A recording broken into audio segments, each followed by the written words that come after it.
నమస్తే అందరికీ శ్రీమాతరి నమః. Welcome back to our channel. నేను మీ కార్తిక్.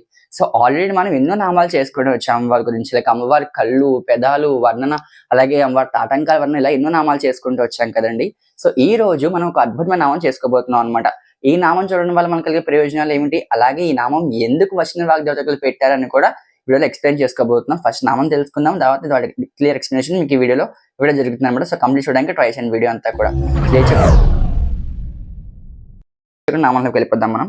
శుద్ధ విద్యాంకురాకార పంక్తిద్వయోజ్వల అంటే ఇక్కడ అర్థం ఏమిటంటే శుద్ధ విద్య. ముందు ఒక్కొక్క నామాన్ని మనం విభజించుకుందాం.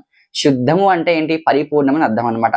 పరిపూర్ణ విద్య అంటే శ్రీ విద్య. శ్రీ విద్య మనకి పరిపూర్ణ విద్య అనమాట. అలాగే శ్రీ విద్య నేర్చుకున్న వాళ్ళు ఎలా ఉంటారు అంటే వాళ్ళకి పరిపూర్ణమైన ధ్యానం. ఎలాగైతే మనకి 4 వేదాలు ఉంటాయో ఆ 4 వేదాలు చాలా మంది అంతా కూడా మనకి శ్రీ విద్యలో ఉందని చెప్పేసి వశిష్ఠ వాగ్దేవత మనకి ఈ నామం అందించారనమాట. ఇక్కడ ఎందుకు చెప్పారు అంటే శుద్ధ విద్యాంకురాకార అంటే శుద్ధ విద్య, పరిపూర్ణమైన విద్య, శ్రీ విద్య, అలాగే షోడశ విద్య అనమాట. దీన్ని షోడశ విద్య అని కూడా అంటూ ఉంటారు. ఎందుకంటే దీంట్లో మనకి 16 బీజాక్షరాలతో కూడిన విద్య మనకి ఈ శ్రీ విద్య అనమాట. సో ఈ శ్రీ విద్యని అంకురం అంటే విత్తనం. సో మన మానవ జీవితంలో ఈ శ్రీ విద్య ఎలా పనిచేస్తుంది అంటే ఒక విత్తనంలా పనిచేస్తుంది అనమాట. అంటే ఒక విత్తు మన భూమి మీద వేస్తే ఎలా మొక్కగా మొలిచి మనకి చెట్లు, పళ్ళు అలాగే కాయలు అందిస్తుందో, అలాగే ఈ శ్రీ విద్య అనే విద్య, ఈ విత్తనం అనేది మనకి మనం కనుక దీని కనుక మన లైఫ్ లో ఇంక్లూడ్ చేసుకోగలిగితే ఈ విత్తనం అనేది మన ఒక బాడీలో ఉన్న ప్రతి ఒక్క చక్రాలు కూడా యాక్టివేట్ చేయడానికి, అలాగే మనం ఒక మంచి ఫ్రూట్ఫుల్ లైఫ్ ఇవ్వడానికి మనకి ఈ శ్రీ విద్యను ఉపయోగపడుతుంది అనమాట. అందుకే శుద్ధ విద్యాంకురాకార అంటే అంకురం అంటే మనకి విత్తనం అని చెప్పచ్చు అనమాట. విత్తనం మనకి మొలడానికి 4 స్టేజెస్ ఉంటాయి. ఫస్ట్ విత్తనం మన భూమి మీద వేస్తే అది మనకి మొలకెత్తడం, అలాగే దానిలోంచి మనకి చిన్న చిన్న వేర్లు రావడము, దాని మొక్క రావడము, పళ్ళు, కాయలు ఇలా రావడం జరుగుతుంది కదా. అలాగే మనకి మన వాక్కు కూడా ఈ శ్రీ విద్య నేర్చుకోవడం వల్ల మనకి ఏం కలుగుతుంది మెయిన్ అంటే మనకి మంచి వాక్కు పడత్వం లభిస్తుంది అనమాట. సో ఈ వాక్కు ఎలా ఉంటుందంటే మనకి 4 విధాలుగా మనకి వాక్ అనేది మనకి ఉంటుంది అనమాట. ఆ వాక్కు ఏంటి అంటే పర, పశ్యంతి, మధ్యమ, వైఖరి, ఈ 4 వాక్కులు మనకి కలిగి ఉంటాయి అనమాట. అంటే మంచి మంచి మాటలు మాట్లాడడానికి, మంచి చేయడానికి మనకి పర, పశ్యంతి, మధ్యమ, వైఖరి అనమాట. అంటే అదే మనకి బాయ్స్ లో ఎడమ్స్ యాపిల్ అని చెప్తూ ఉంటారు. సో మనకి ఒకవేళ కనుక ఈ నామం కనుక మనం పఠించగలిగితే మంచి మాటలు, మంచి వాక్ కలగడం మనకి కలుగుతుంది అనమాట. అలాగే మనకి ఇంకొక విశేషం ఏంటంటే నామంలో మనకి అమ్మవారి యొక్క 16 బీజాక్షరాలు కూడిన శ్రీ విద్య అంతా కూడా ఈ నామంలో మనకి తెలుస్తుంది అనమాట అండి. ఇక్కడ ఇంకొక విశేషం ఏంటంటే శుద్ధ విద్యాంకురాకార జలపంక్తి ద్వయోజ్వల. జలపంక్తి అంటే ఏంటి మనకి అంటే అమ్మవారి దంతాలు ఎలా ఉన్నాయి అంటే మనకి మన పళ్ళు కూడా మనకి 32 మనకి పళ్ళు ఉంటాయి కదా. సో 32 పళ్ళు మనకి పైన 16 కింద 16 ఉంటాయి అనమాట. సో పైన 16 అంటే ఒక బ్రాహ్మణులు అంతా కూడా కూర్చొని వేదం వల్లించినట్టుగా ఉన్నాయి అమ్మ ఈ యొక్క పెదాలు అనేది చెప్తున్నానండి. 16 బీజాక్షరాలతో కూడిన నీ యొక్క పళ్ళు అంటే అమ్మవారి 16 పళ్ళు పైన కింద.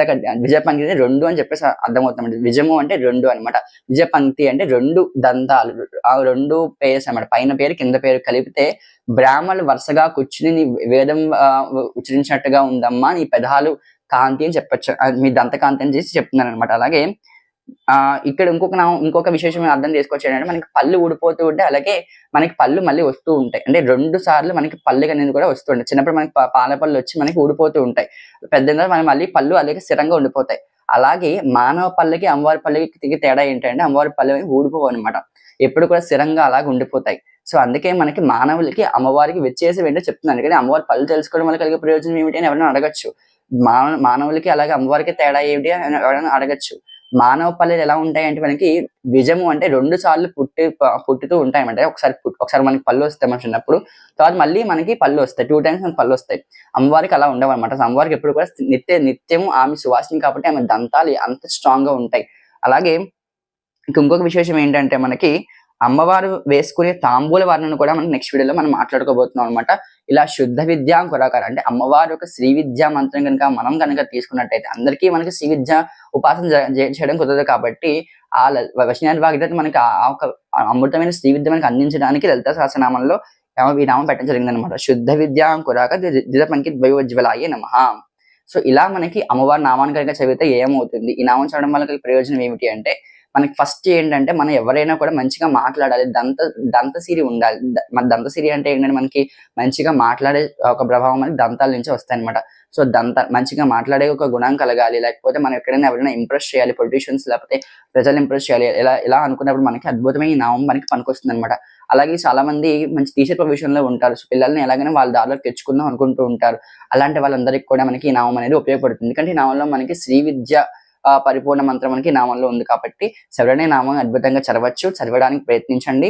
సో ఈ నామాన్ని కనుక తీసుకుని దీక్షగా చేసుకున్నా కూడా మంచి అద్భుతమైన ఫలితాలు కలుగుతాయి అనమాట. సో మరిన్ని వీడియోతో మీ ముందుకు వస్తాను. అందరూ నమస్కారము. సో మన ఛానల్ కనుక వీడియో నచ్చి లైక్ చేయండి, షేర్ చేయండి, సబ్స్క్రైబ్ చేయడం మాత్రం మర్చిపోకండి మన ఛానల్ని. సో నెక్స్ట్ వీడియోలో అమ్మవారి తాంబూలం వర్ణం చేసుకోబోతున్నాం అనమాట. సో అది చూడడానికి ట్రై చేయండి. నెక్స్ట్ వీడియో కూడా చాలా అద్భుతంగా ఉండబోతుంది. ఇంకొక 2 వీడియోస్ రాబోతున్నాయి. ఇలా మొత్తం అంతా ఒక సిరీస్ జరుగుతుంది అనమాట. సో మీరంతా ఈ సిరీస్ చూడడానికి ట్రై చేయాలంటే ఇప్పుడు మన ఛానల్ సబ్స్క్రైబ్ చేసి పెట్టుకోండి. శ్రీమాత్రే నమః. జై శ్రీరామ్.